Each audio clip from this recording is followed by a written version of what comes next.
1, 2, 3, 4, 5, 6, 7, 8, 9, 10. Royal Blue Podcast Soundcheck.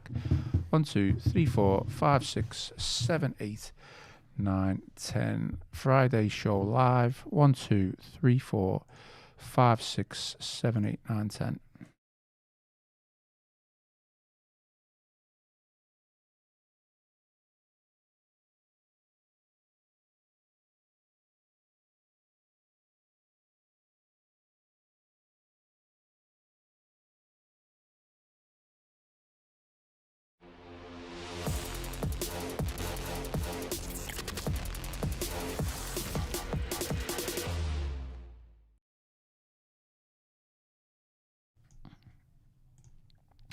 Hello and welcome to this Friday edition of the Royal Blue Podcast. I am your host Ian Croll. Alongside me we have Joe Thomas and Connor O'Neill. We are live on YouTube and we are here to talk all things Everton. Thank you to everyone who has joined us for today's show across the live stream as well as our audio platforms. It is March, spring is on its way and the sun is starting to peak over the Mersey. And for the first time in what feels like an eternity, Everton are looking at the bottom three without a sense of impending doom. Joe, how are things? All good? You haven't been on the show probably for about 10 days, 2 weeks, but you must be feeling good after this past week. Yeah, absolutely. Back-to-back wins, just really positive headed into one of these breaks. And to be fair, something that we've done quite a lot this season, actually. I mean, I know this isn't an international break, obviously it's an FA Cup one, which sadly is because Everton aren't in the Cup. It's a situation none of us want to, but I think one of the themes of this season has been, actually, when you look at the international breaks, we've had a little run of time, Everton tend to have gone into them on the back of good results. It's nice to be able to kind of leave the football alone for a little bit, just be positive, just like we were able to do so in September after they won at Wolves, and then I can't remember what the other international break was, but they won on that might have been Fulham, wasn't it? Yeah. That's it. So yeah, just really good. Two good wins, two necessary wins. Newcastle was one that I was driving up there with Chris and I was trying to work out who were favourites because you've got that thing in your mind where it's like, Newcastle, really tough place to go. You're a little bit nervous, a little bit wary, but everything on the forms yesterday were in a bit of a mess and Everton love playing away from home, but it still felt a surprise coming away from it. It felt like a big 3 points, I think, after those two home defeats. They really, Bournemouth and Man United, they just kind of, you felt like the floor was kind of crumbling beneath Everton in terms of just trying to push on for Europe. And then I spent a lot of time around Finch Farm in the past 10 days or so, and just that win at Newcastle just really galvanised everybody. And I think the manner in which it came, and Newcastle equalising twice and then Everton scoring again straight away, there really, really was a feel-good factor around that place. Obviously, I was up there before the Burnley game, and then around the players and the squad and that for the Burnley game as well. You could just see it lifted everyone. And I thought that helped against Burnley. There wasn't, for all the problems that Everton have had at home, maybe this was naive, maybe it was complacency. At no point did I ever fear Burnley game. I thought that was just going to be the one. I thought that was just going to be the night they broke the home hex. I kind of felt like the whole stadium felt like that. I know you've already spoken about Burnley at length, but one of the things that kind of I thought was a really good thing about that win was obviously it took half an hour. The opening 30 minutes weren't chance strewn. Everton weren't tearing Burnley apart, and there have been other occasions where you think it might at that point, having not got the goal, you haven't gone 7 winless at home, etc. The stadium might start to get a little bit nervous, a bit anxious, but I kind of thought everyone kept it together, and it just always felt like the goal would come, and then did come, and then that obviously lifted the weight off everything, didn't it? And after that, Burnley never really threatened, did they? So yeah, really positive, really good, really excited for what's to come for the rest of the season. This is kind of a bit of a breather, isn't it now? A bit of a calm before the storm. So yeah, it's nice to, as you suggest, the title of this podcast suggests. So we're so used to being in this position and thinking, oh God, what's the running going to hold for Everton? And we're looking at other teams' results for all the wrong reasons, and all of a sudden, out of nowhere this season, we're looking at it for the right. It's like I'm interested in what Fulham are doing and Sunderland are doing and Brentford are doing, not because I'm worried about a relegation battle, but because I'm thinking, well, can Everton sneak into Europe? Can we dust off our passports and get ready to get the air miles next season? And fingers crossed that'll be the case. Yeah, I mean, obviously we will touch on Burnley a little bit, but you are right. I think going into that game, I do think there was that sense of expectation, but I think we felt that a couple of times this season, even within that 7-game winless run at home, certainly against Leeds, certainly against Wolves. I think we all expected to win. We certainly didn't expect to brush over Brentford, but we didn't expect to get beat 4-2 either. So even with the Burnley game, you know, professional performance and well deserved, which we will come on to. Connor, how are you? All good? I'm very well, thank you. When was the last time you were on? Longer than Joe, I think. Tried to get you on this past week, but this is the first time you've been able to do so. Welcome. You're good? I'm not too bad. Fantastic. Were you pleased with the Burnley results? Obviously, like I say, you know, first home win in 8 attempts, I guess. Then since the Forest victory back in December. So coming on the back of another fantastic away win and performance at Newcastle, it was important that I guess we put it right and backed it up with a win at home.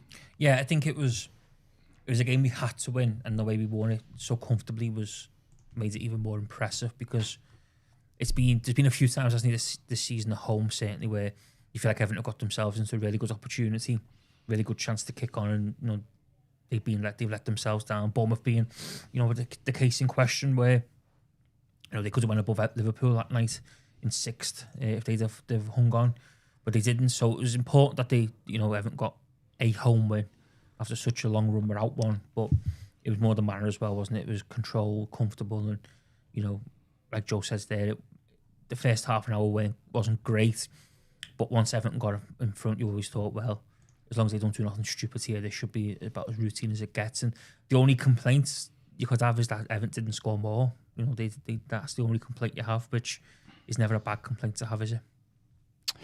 Okay. Well, today's agenda, obviously Joe's touched on Burnley and so was Connor there. We might talk about it a little bit more, but we've got plenty of other things to speak about. We've got the run-in and the next 5 fixtures, how important and how difficult, to be fair, those fixtures are going to be. The Merseyside Derby has changed the date and time, so we'll get into that. And of course, we'll debate just how high Everton can get up the table with European qualification definitely on the cards. So plenty more on today's show as well. As usual, just a quick word for our sponsor, NordVPN. We thank NordVPN for sponsoring our show. And if you want to get involved with Nord, again, there's plenty of information in the podcast episode description box. NordVPN gives you protection from online viruses, malicious malware, as well as phishing sites, and NordVPN also provides super fast internet speed with no buffering and lagging whilst streaming. So if you've got NordVPN, you're able to watch the Royal Blue podcast live on YouTube. All of this can be used across 10 devices with one NordVPN account. So for more information and to get the best discounts off your NordVPN plan, go to nordvpn.com/EFC. Our link will also give you 4 extra months on a 2-year plan. And there's no risk with Nord's 30-day money-back guarantee. And the link is in the podcast episode description box. Joe, I want to touch upon just a little bit. The word relegation has been used in this title by me. I came up with the title, but it's been used. And I think I found it quite humorous, I guess, last night. Maybe Tottenham fans wouldn't agree, but my Twitter was just full of Everton fans offering Tottenham fans advice on how to deal with the current situation and predicament that they are in. I mean, I don't know, this sounds a bit mad, but I always feel like I'm missing out on something a little bit with this, with, you know, the relegation running, because I feel like now, for probably the first time in a good couple of years, that this is going to go down to, you know, the final day for some teams. Now, I know we've had that, obviously, with Bournemouth, and Palace was the second to last game. How refreshing is it that we're not involved in that and we're looking? I'm going to say this is becoming the ultimate David Moyes hate watch. If all of a sudden you're going to pivot to, I wish we were in a relegation battle because I miss it. I don't. Can I just confirm? I don't miss it. I'm just find it more intriguing now, the fact that Everton aren't involved, that I'm looking at other teams involved. But Everton are obviously, you know, they're worlds away from that at this moment in time and looking in a different direction. Yeah, absolutely. I mean, it's certainly something that you're right. It is refreshing. It's nice. I think, in fairness, come this stage of last season, whilst I don't think Everton were mathematically safe when they went away for their little warm weather training camp in the UAE after that draw at Brentford, Moyes was still refusing to say it, but I think we were all pretty content Everton were safe by that point, weren't they? But yeah, the club's been through the ringer, you know, for a number of years, hasn't it? And I think it's interesting, kind of looking at the Tottenham Hotspur situation right now, and kind of loath to take any pleasure in it, really, just simply because, obviously we've all been at the forefront of Everton's plight over recent years, and I mean there were a few things that were more galling and frustrating and kind of angering on, and seeing other clubs take joy in Everton's potential demise, was there? So kind of want to try and steer clear of that a little bit, but it is going to be fascinating. I think that, when you look at the relegation battles that Everton were in, I think we all had an awareness of this at the time. I think Everton had a great deal of fortune in the fact that they were typically three very bad teams in the Premier League that they were fighting up against. They were, it sounds like a daft thing to say, but they were almost good relegation battles to be in. And this, very much for the first season in a long time, looks like a really, really bad relegation battle to be in. And obviously, you get the impression Wolves and Burnley both picked up form, but are probably not going to stay up. But you look at it now, and you think that certainly two clubs that, I suppose Leeds are in the relegation battle as well. Actually, Leeds have been pulled back into it, haven't they? Which feels like a surprise because they had such a good run over the start of the new year. Yeah. But there's a real danger that a proper established Premier League club. I know Nottingham Forest haven't been up here that long. Obviously, West Ham have had their stints in the Championship, but West Ham, Forest, and Spurs are all big clubs, and they're probably all clubs with better squads than Everton as well. If you look at the players on paper, it's going to be fascinating to see how it plays out. And I probably, like a lot of us, watched a good chunk of that Spurs game, and they look in a real mess. And you're right. My timeline's been filled with it as well, and I'm not convinced that, whilst I think Spurs probably have a better calibre of player once they got more players back than Everton ever had at any point in their relegation battle, they're clearly missing a couple of key ingredients that were crucial to Everton in the way that they stayed up. There's probably three that I'd go down. Do you want me to go down them now, or do you want to take this on and go back to it? Or It's up to you. Go for it. Well, firstly, I think that they're missing the ability right now. Obviously, I think with some justification, the fan base is very frustrated with the running of the club, isn't it? I think one of the things that Everton fans were very, very good at doing, particularly in the second relegation, really problematic second relegation battle, the one that finished at Bournemouth, they're very good at separating the frustration and disappointment and anger at the board, separating that, and once everyone got inside Goodison Park or the away games, supporting the players. They were able to kind of carry on those two battles simultaneously without them rubbing off. So I don't think the players at any point ever felt like the supporters weren't behind them. The other thing they had was Goodison Park, and I think that it'd be interesting to see if Everton were in this situation this year. The big modern new stadiums, you can get an atmosphere in them, but there's a kind of, whilst it's possible to generate a bigger atmosphere, and some of the noise I thought was really good on Tuesday night, in the second half when Everton were kind of celebrate, going through the motions and clearly going to win. I think it's far easier for an atmosphere to evaporate in one of the big stadiums, when things go wrong. We saw that again last night. And the other thing I don't think that they have I can't see that they have, that Everton did have, is basically a Seamus Coleman figure, someone that can kind of unite the dressing room and the fan base and just kind of knit everything together. Someone who's there that knows just how much the club means to everybody and how important it stays up. You're looking around there and you're looking at their big figures. Christian Romero is a wonderful player who's won the World Cup. We're not going to kind of discredit his footballing ability, but the way in which he goes about his captaincy, I think, is, well, it's not a traditional manner, isn't it? It's not the type of kind of unity inspiring that you see from someone like Seamus Coleman. And you look at that and you just wonder who's going to grab him by the scruff of the neck. And because they got the players to get out of that relegation battle, but bearing in mind, they've got Champions League football as well. Like, they've got a really, really, things could get a lot worse before they get better, because the manager doesn't look like he's going to be someone who's going to inspire them to a good run. I think they've got Atletico Madrid either side of Liverpool in the next 3 games. So, I mean, what they prioritise there, I don't know. And the discipline is all over the place. They keep getting players sent off, don't they? Yeah. So I must admit, sorry, I didn't see last night the game live because I was at the Everton Heritage Society event at Denby Castle. But I saw the highlights when I got in, and I can't believe I'm saying this because it's mad, but they genuinely got to sack the manager.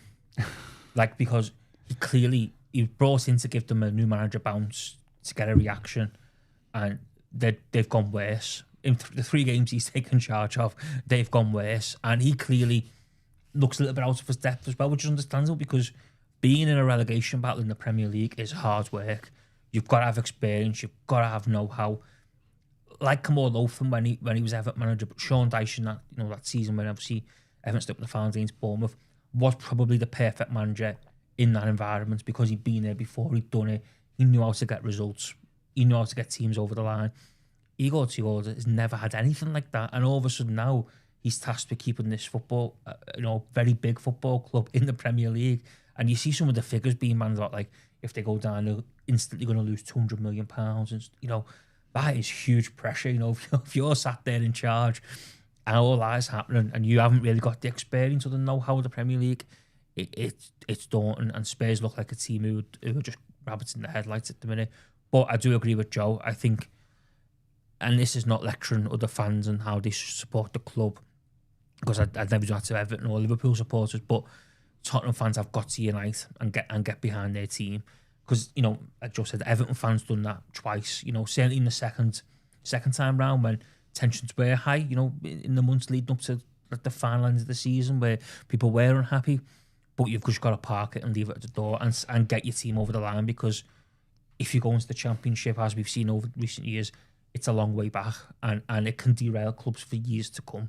Let's not turn it into a Tottenham podcast, but no, it is relevant to us. Like that's why I want to discuss it. Even more so when you think that Everton going to be there on the last day of the season. Of course, yeah, we could have a say in it. I think you've kind of touched upon it there, both here, and I think Joe's absolutely spot on. Do you think kind of Tottenham, maybe the fans as such, obviously they sacked the manager, Frank, and then he brought someone else in, like a firefighter as such. Do you think the fans are now, after last night, just starting to realise the predicament that they're in? I always think, and again going back to Everton, I always think you have results in a relegation run when you think you're in trouble, but you never quite think you're going to, and it's so I always look back and think, under Lampard when Everton lost to Burnley 3-2, that was a bad night because they were... That's my first in this job. Because with the greatest of respect to that Burnley team, they were dreadful, and they come from behind twice, I think, that night and beat Everton. Everton looked really poor defensively, and that was a night when that season I walked away. Well, I remember sitting at home thinking, "Oh my, Everton are in trouble. Like they're in trouble." And the second season under Dyche was when Newcastle come to town on that Thursday night and won 4-1 and won 4-1 with ease in the second half. And you kind of again that night come away and thought, I'm not really sure if this group of players or if this team has got enough to get over the line. Obviously, they thankfully they did, but I think last night was that moment for Tottenham fans where it was almost a bit like we're in trouble, but my oh my, we're in big trouble. And obviously not helped by the fact that West Ham won on Tuesday night, didn't they? And Forest picked up probably an unexpected point at Manchester City as well on Tuesday night. They're results that don't help either. So, it's tough times for Tottenham, and you do fear now Everton going to go there in the last day and they might have to win to stay up. It is going to get that tight. The best tweet I saw, which you've seen as well, was someone tweeted a picture of the dog outside Goodison Park and tagged Spurs official in and said, "May I suggest you hold up a dog outside Tottenham Hotspur Stadium?" So it's just like, we've got so much positive to talk about and look forward to and be excited by. We don't want to go down this route too much because obviously we've had years of it, but I've just been listening, Sean Dyche has been on Henry Winter's podcast, I've been listening to that, and you just think some of the things this club has been through the last 3 or 4 years. But then you just like, when you just look back and you just think, they've lived. How did we survive? Yeah. They've lived I don't know, a whole generation's worth of ups and downs. Well, mainly downs. But then you also think as well, imagine sitting there this time last year and saying, Everton will be within touch and distance of the European places, having had a really good season and become kings of on the road, picking up points on the road. And you'll also be sat there telling Tottenham fans what it's like to be in a relegation battle and how it's going to be, and what you need to do. People would have thought you were mad, but that is very much the reality that we're in right now. Right, let's talk about Everton. I want to come to you first on Connor this because I feel like you deserve it. And then we'll come referring back to Burnley a little bit. Dwight McNeil spoke at length, I guess, about him on Tuesday's post-match podcast. But look, he comes back into the team, Connor, and performs very well, albeit against, people are saying, well, it's only Burnley, but you only got to play and perform against who you come up with. But you did say a couple of weeks ago that after the Crystal Palace situation and how he nearly left the club, that you think Moyes will still use him and you can't write him off. Is this a redemption for Dwight McNeil because you fully expect him to probably be in that team against Arsenal now? Well, yeah, I mean, if he doesn't get it now, you'd be shocked, wouldn't you? I always, like I say, but I'll repeat myself. I did always think he was going to remain an option, even though he, it looked like he was going to go, but he stayed. I always did think he'd come into David Moyes' thoughts. I didn't expect. I wasn't surprised to see him start at Newcastle, but it did take me a little bit by surprise because it wasn't something that I perhaps thought he was going to do. But obviously, he fully justified his selection, and I thought he was brilliant on Tuesday night, wasn't he? A lot of what Everton were good at, and the good spells they had, he was central to. He played with clearly played with a huge, confidence. It looked like the weight of the world had been lifted off his shoulders a little bit. He had a bit of freedom, and he certainly now should be on the team sheet for Arsenal, and that position is his basically to lose. And let's be honest, it's clearly other people in training and stuff aren't doing enough to impress, and he's done what he needs to do is get in the team and took his chance. Joe, I think me and you are in fairly common agreement with Dwight McNeil. I might be wrong, but I know you said in one of your articles this week that you said, but Dwight needs games, he needs rhythm. He's not the type of player to kind of come in and hit the ground running. He needs to build that up, and I think I've said that in the past myself. That's where you've seen the best of Dwight McNeil. I think we both agree that we don't understand why Moyes plays him on the right, but he does, and it seems to have worked at times, and he's maybe had a little impact. Where we don't want Dwight to kind of rest on his laurels now. We've obviously got, the run-in over the next couple of weeks is going to be so tough. When you look at those games, a lot of the teams are in the top six. Where can he improve, or where would you like to see Dwight improve? Because he did have a good game against Burnley, but it was Burnley, so it's going to be a different calibre of opponent coming up. He had a decent game against Newcastle as well, so we shouldn't be forgotten about, and played a role in both the first 2 goals in that game, and then obviously both goals against Burnley as well. I don't really know, to be honest. I think we all know what Dwight McNeil can do. I don't think he's any secret to us. I don't think there's anything. He's a steady winger, isn't he? And I do think that he is a bit of almost a defensive winger in the sense that you expect him to kind of do a bit. I know he's had some bad moments this season, but you kind of have faith that he's got a bit more defensive awareness than perhaps some of the younger players that would be there ahead, challenging for a role like a Tyler Diblin or a Tyreek George. I'm not really a fan of him on the right, but I think that Iliman and Dye is better on the left, so I think maybe that's part of it. But I think that one of the things that Moyes has been quite keen to try and do in the last 6 weeks or so, we've seen this with Harrison Armstrong playing out wide, is I think he's still got concerns about Everton getting overrun in central midfield, so he likes the idea of having one of his wingers being someone that can tuck in and almost add another body in the middle of the pitch. And that's something that Harrison Armstrong did, and it's something that Dwight McNeil does a lot of as well. So, in terms of, Dwight can only carry on doing what he's been doing, really. I think try and knit play together going forward, try and use his, he's obviously got a brilliant left foot, try and use that as much as possible. And just be a bit stronger, maybe. A few times at Newcastle, got brushed off the ball a little bit easier. But that'll come with more games and probably more confident and just getting into the rhythm of things. I think that when I look at Dwight McNeil and the right wing position, really, that I'm not sure that's an area where Everton can get a huge amount of improvement from this season. There are different styles of players they can get, which probably fit different match scenarios, don't they? You probably bring on, you want Tyler Diblin or you want Tyreek George running at players whenever they try to chase a goal, whether it's they're playing against a side that they think they should be beaten and they're trying to unlock them, or whether they're behind in a game and trying to chase it. there are kind of other areas where I think there are bigger room to be gained. Although, that being said, I'm not sure with the players in the squad, like full back and up front, isn't there? So, look, I don't know. I think we need to see this Everton side as a unit, and how Moyes wants them to play, I think it's been pretty clear over recent games, and Dwight McNeil fits in quite well with that. I'd obviously love to see Tyler Dibblin get more minutes. Maybe he can use, Moyes wants him to use McNeil as a bit of an example, because McNeil apparently got his chance because he was doing so well in training. So yeah, but I don't know. McNeil's done all right last few games. There's no reason to change him now. Everton aren't a squad that have got huge amount of resources on the bench that are going to make an obvious, definite change. I like the idea of seeing more of Tyler Dibblin. But I guess we probably have to accept it's more in the right context, isn't it? And in these next few games, you're looking at Chelsea, you're looking at Arsenal. Obviously, they've got to play Liverpool, they've got to play City.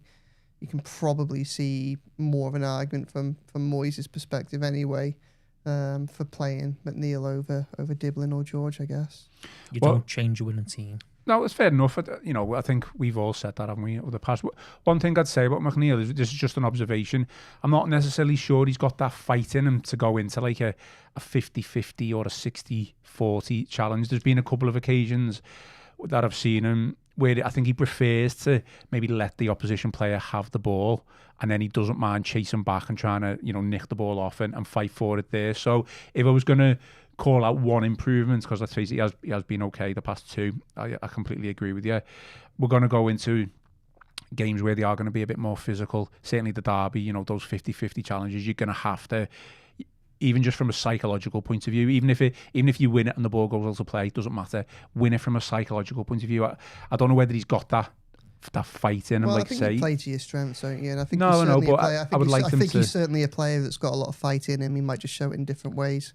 And I think we've seen that repeatedly from the work that he's done in the relegation battles that Everton have been involved in. He's been crucial to, he might display it in a slightly different way, but I think he's up for the fight. Just some comments then on the McNeil chat. So Stephen Frost says, pleased for McNeil after all the family trauma and the fan criticism. Hopefully he carries on his form. James Graham believes Dwight McNeil was definitely in his own head, so there could be a psychological aspect to why he wasn't playing well. And Danny Church says McNeil played well the last two games. He'll still be gone in the summer, but he played well for the club. And Kevin Kraft says Dwight McNeil, massive redemption for him. The lad did fantastic. Moving on then, Connor, just come to you on this one first. The Derby's been moved to. We've finally got a weekend game at home. Are you happy with that 2 p.m. kickoff? Or, I guess in many ways the Derby of a night would have been ideal for Everton, but it's 2 p.m. Sunday. I didn't really have. Okay. No, not really. You didn't want to see Hill Dickinson, Merseyside Derby under the lights?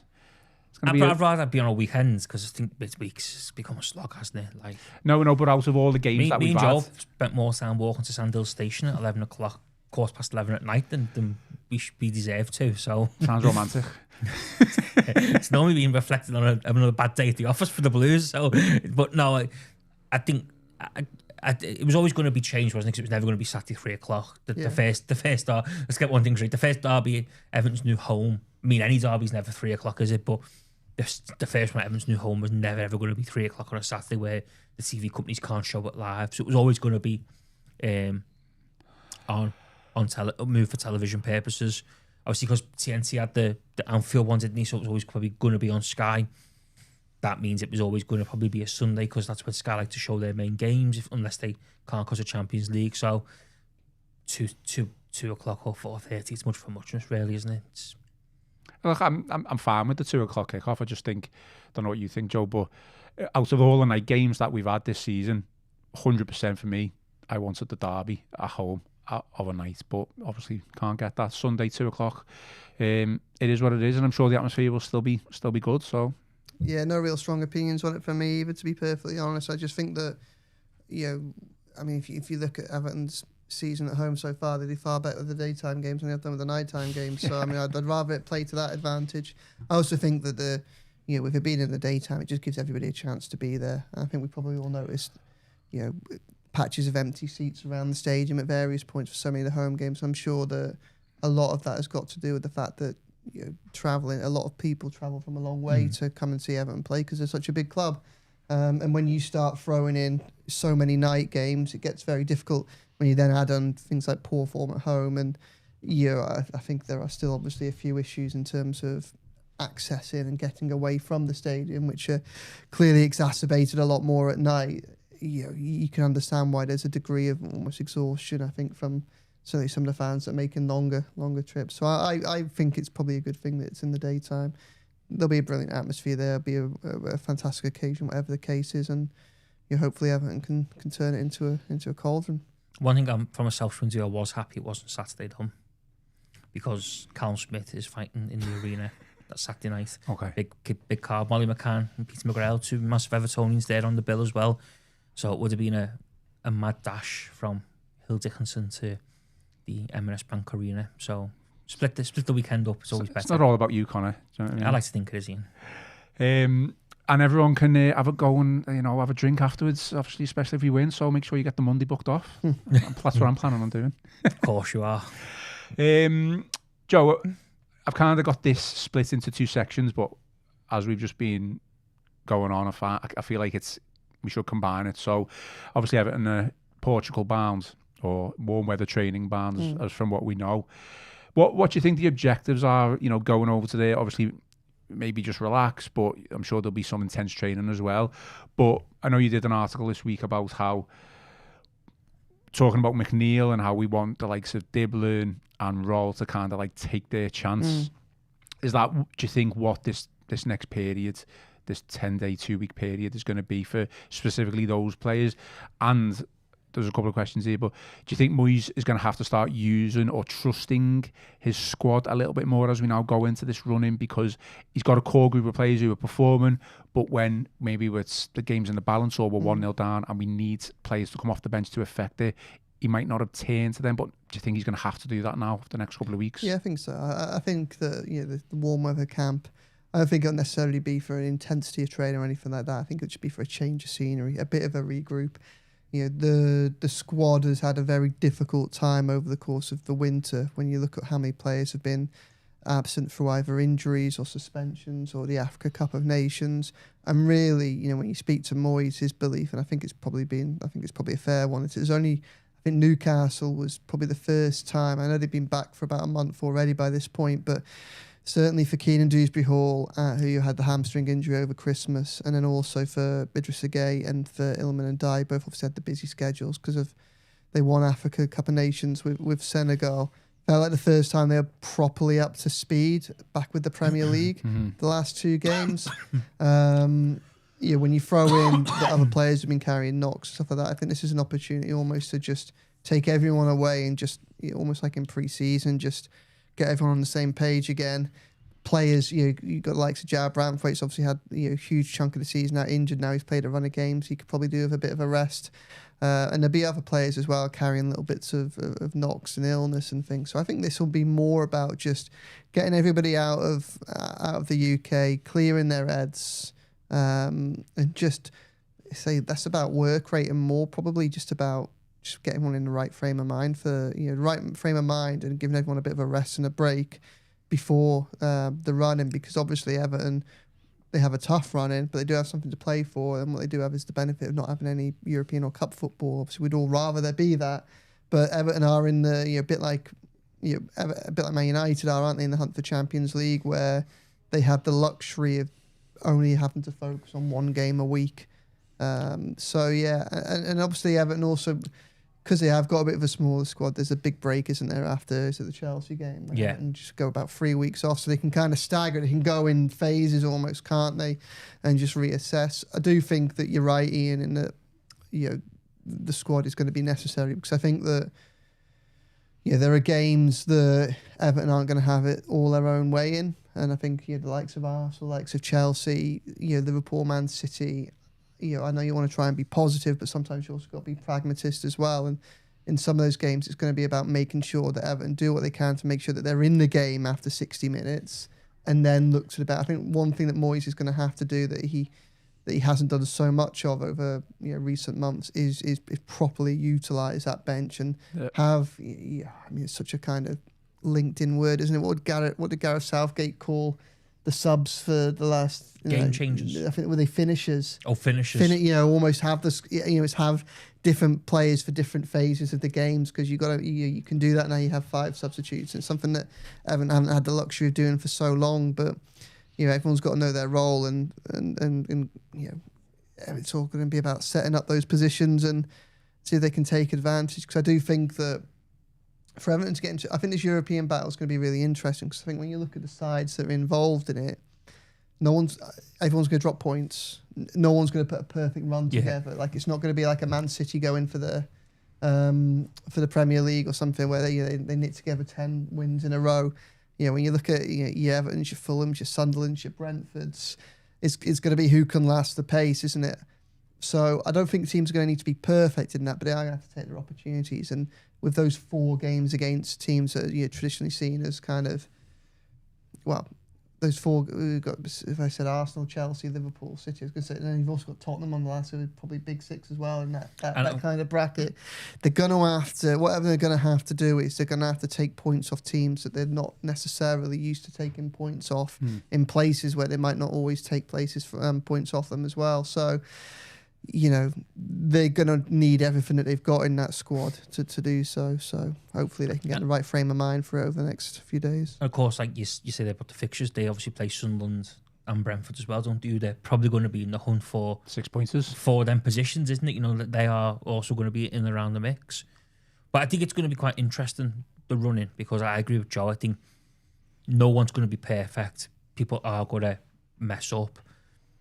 I just think it's going to be really interesting to see who kind of prioritises what a little bit, because I think the FA Cup's still ongoing, isn't it? If there's a bit of a fluxure this weekend, a club's going to look at that, because obviously if you win that, you could get yourself into Europe. So it's going to be, the same. I'd also be interested like the Champions League, isn't it? Yeah. I'd also be interested as well, Connor, whether or not any of the clubs that Everton are currently competing against go the other way and almost go, actually, we don't want to get into the Europa Conference League or something next season, whether someone like a Brentford or a Sunderland wonders whether that might be a step too far for their squad to what they got. I think there's an argument to say that it would be a big challenge for Everton next season, but one thing that I think is pretty clear is Everton are on an upward trajectory. I think, I'm pretty confident that they will have money to spend in the summer. And I think that one of the kind of the messages of the takeaways from last summer, certainly from a David Moyes perspective, is if you don't have Europe, then you're operating in a very different market when you're trying to attract players. And if Everton want to kind of keep moving forward, they probably have to be in a position where they can bring in players that I expect to play European football to really enhance the squad. So I think there's a genuine value for Everton in getting into Europe. Also, just what it'll do to the fan base after so many, and what it'll do to the stadium. It'll just really galvanise the club even more, so I think it's worth going for. But I wonder if maybe they won't, but I wonder if anybody will go, actually, maybe not this year for us. I don't know. Well, Palace are seemingly paying the price a little bit, aren't they, for that? Because they've got other issues as well, though. They have, but their squad is not exactly huge, and there's the thing of playing players Thursday, Sunday, and you think back to this season a little bit with David Moyes, don't you? And Joe touched on it earlier. He's never been too keen to freshen things up. He's never been too keen to make changes. If Everton get into Europe next year, he's gonna have to make changes, because you can't play the same team Thursday, Sunday every week. That's just not going to be a thing. So it's I think. Sorry, like obviously I don't know. I can't remember the format for Conference League or Europa League, but I think what's take into account, you don't have to win every single game, do you, to qualify through the next phase. So there could be, this is a different podcast in itself, but there are ways of using your squad and utilising your squad. In terms of that, Connor, just sticking with you on this, as we mentioned, Joe wrote an article this week on, basically, this was a couple of lines from it. He said, Moyes is hoping other players take note of the opportunity provided to McNeil, and now he has taken it, with the Blues boss open to giving chances to the likes of Tyler Diblin and Merlin Roll, so 2 players specifically. And quotes from Moyes, who said, I think that they'll probably understand that Dwight had trained well, and I hope that they've taken notice of it. We need the boys, and we want the younger boys to step up as well and show their levels and get their levels higher. Other than those 2, are there any other ones where you think, well, they need to take the chance? Obviously, Tyreek George is there, but I mean, Moyes used 5 subs against Burnley, which was unprecedented for Moyes, but I can understand why he done it, because we were 2-0 up and we were seeing the game out. We were a little bit frustrated maybe that Dibblin didn't get a few more minutes, because he's only ever really come on when the pressure's been on and we need to turn the game around.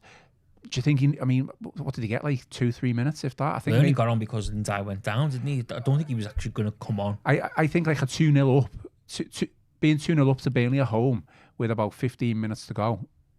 I mean, I remember splitting hairs here, but perfect for him to come on. What you said there, what you just said there about Moyes is the way he references training. And he's not the first time he's done this season, as he's referenced training a few times of, people make the right impression in training, they'll get the chance. I just wonder whether, that is being, without any knowledge or anything, is Tyler Dibblin not making the right impression in training? And that's why he's watching on from afar, because it's almost a bit of a message of, I think Moyes actually himself didn't pull your finger out a little bit. Is it a bit of a message to be like, I've told you what you need to do, and look, Dwight went and done it, and he's been given his opportunity. It's on you to, it's on you to perform on the training pitch. It's on you to deliver. I wonder whether there's an element of that in this of, he's not just going to succumb to changing his approach just because Everton are 2-0 against Burnley at home. That approach is fixed in no matter what.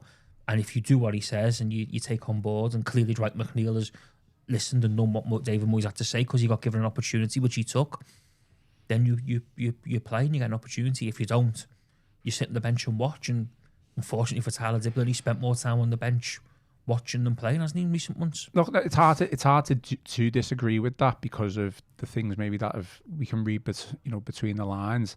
I mean, Joe, what do you think? I think for me, I'm not digging the manager out. We won the game, and every single decision that he made was right. That is the absolute fact.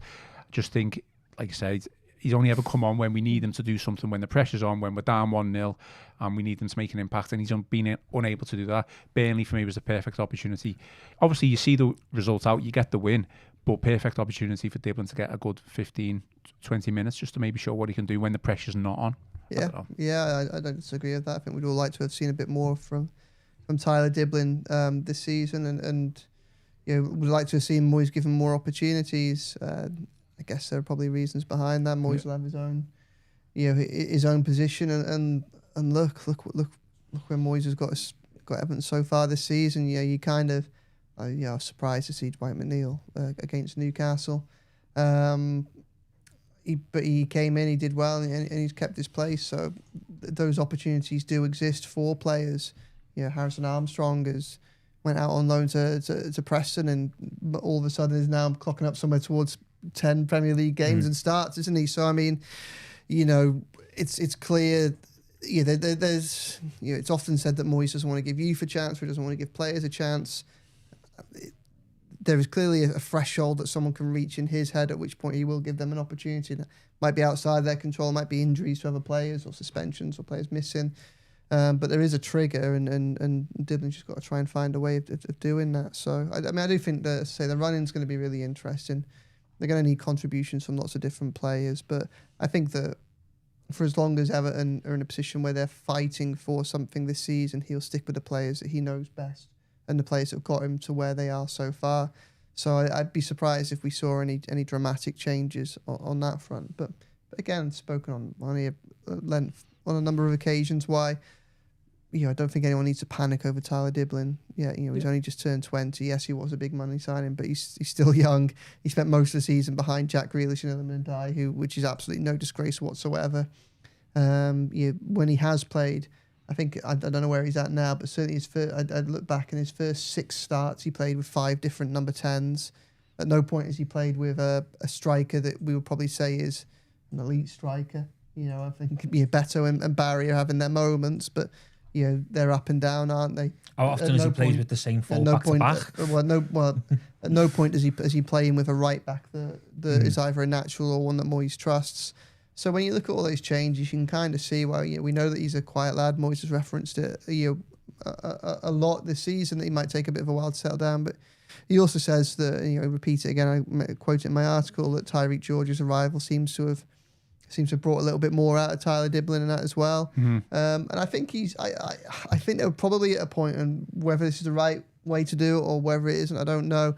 It's almost like he's trying to wind him up enough to provoke a reaction, and he's trying to, he's got McNeil simmering, he's trying to get him to the boil, and it's not McNeil, Diblin, and he's just trying to work out at what point he can go, right, now's your time.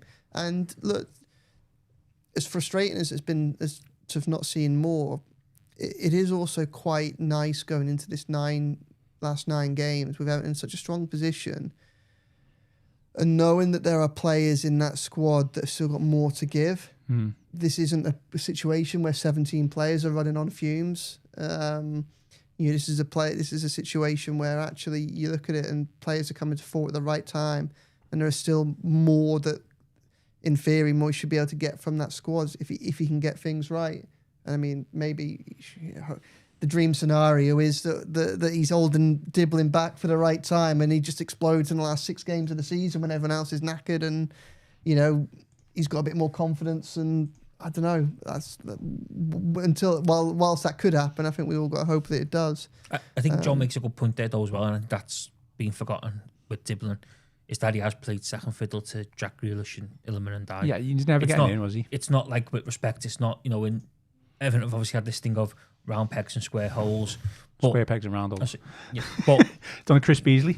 Okay, but in Dye and Grealish, probably 2 Everton's best performers, probably behind Kieran Dewsbury Hall. So it's no shame in having to play second fiddle to 2 of your better players and two players who've been key to a lot of what's been good about Everton this season. There's no shame in that. We'll wind the podcast down now, but kind of just in terms of, looking ahead, next week we're obviously going to be doing a lot of preview content on the Liverpool Echo website, on the Royal Blue YouTube channel for the Arsenal game. In terms of just looking ahead, really, to the next 5, the next 4 are all teams that are above us in the league. The next game's obviously team top of the league, Chelsea. Fantastic result against Arsenal. Sorry, against Villa, 4-1, was it? I'm going to say it wasn't a great result for Arsenal. Brentford, obviously, you could say smashed us 4-2 at home, and then we play Liverpool, who, at home, I guess we've got a fairly okay record with, but that was Goodison. This is Hill Dickinson, if you want to try and differentiate the two.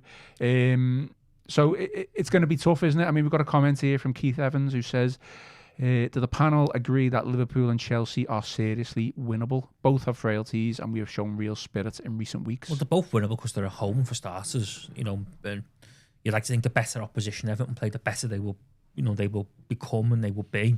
So they are both winnable. Look, Everton's got to take it one game at a time and see where it leads them to. It's as simple as that, isn't it? That starts at a week on Saturday at Arsenal.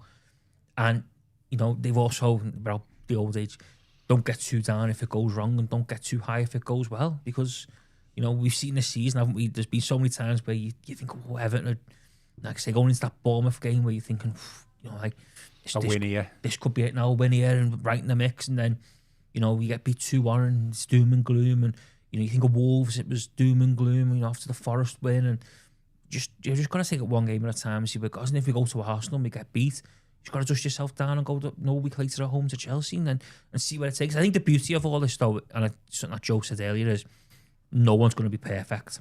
And teams are going to drop points. And teams will pick points up where you don't expect them to and drop points where you don't expect them to.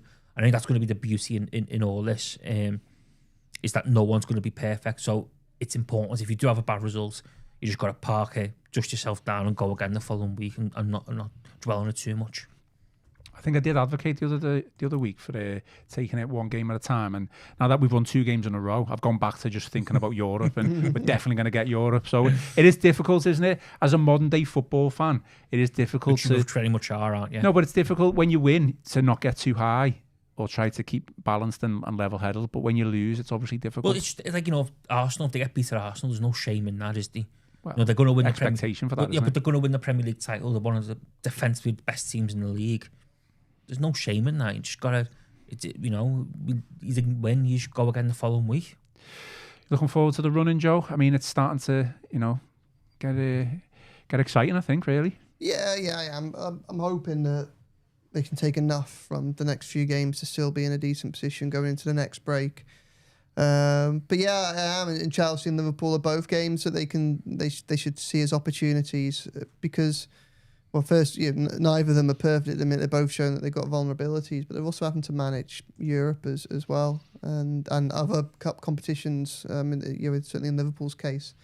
So yeah, there are opportunities. I say Everton will only be playing one game a week, whereas a lot of the teams they'll be playing against have got multiple games a week. Brentford would almost be more confident playing Brentford away from home than home at the minute. Same with West Ham. Don't really fear either of those two games. But yeah, they've got to. They're going to have to pull out a win or two that you're not going to. They're going to have to pull a win or two out of games that they're going to go into as underdogs, aren't they? I think. But this team is very capable of doing that, and I just think it's a good sign. The last week or so, we've seen Keenan Dewsbury-Hall, Idrissa Gueye, Iliman Ndiaye all start to kind of peak again, hit a good little run of form. We've seen Jared Branthwaite put together a string of decent performances. Now they get a little bit of a chance to take a little break, and then they get to go again. So, there's plenty to suggest that this squad is going to, it's building towards. It's got a bit of momentum. It's got plenty to give going into the last few games of the season, last few weeks of the season. So I'll have to wait and see how it goes. But yeah, things like this home game against Sunderland is nothing easy about that. But it's good. They are games that they're going to have to win as well, aren't they? Just to give themselves a chance. So probably have to beat Brentford away as well. But yeah, it's easy to look back at. Obviously Sunderland won at Everton in the FA Cup and Brentford at the beginning of January in that really difficult week. But it was a very, very different Everton side.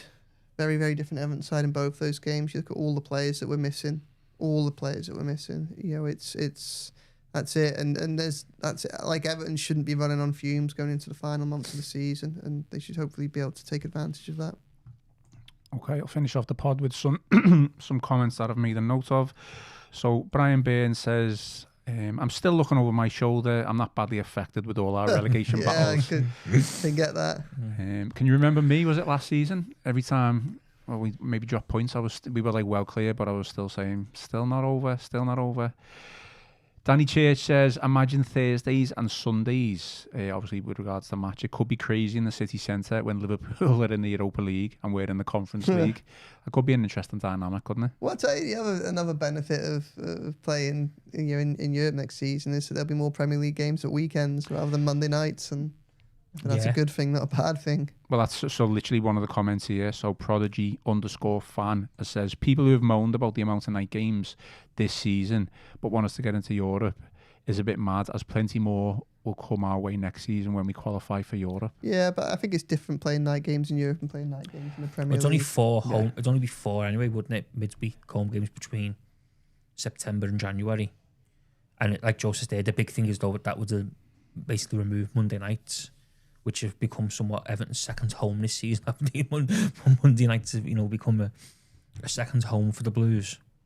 It doesn't necessarily mean that you're going to play more weekend games, because wasn't there a stat for Villa that they haven't had a 3 p.m. Saturday kick-off? Yeah, but it's Sunday, isn't it? They play Sundays and 12:30s on Saturdays, isn't it? Okay, so we're happy with Sunday kickoffs then. We're all it's weekends, isn't it? It's like best of Monday night after work. That's fair enough. I was just double checking.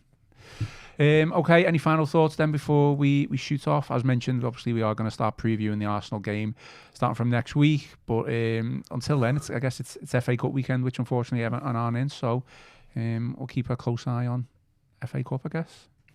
Just have a good weekend, everyone. Yeah. Absolutely. That is all for today's show. Please, as always, give us a like and subscribe to the YouTube channel and drop us some 5-star reviews on Apple and Spotify. Most importantly, enjoy the rest of your day, enjoy your weekend, and we will be back early next week with another live Royal Blue podcast on the YouTube channel. So until then, thank you to Connor and Joe. I've been Ian Croll, and we will see you again soon.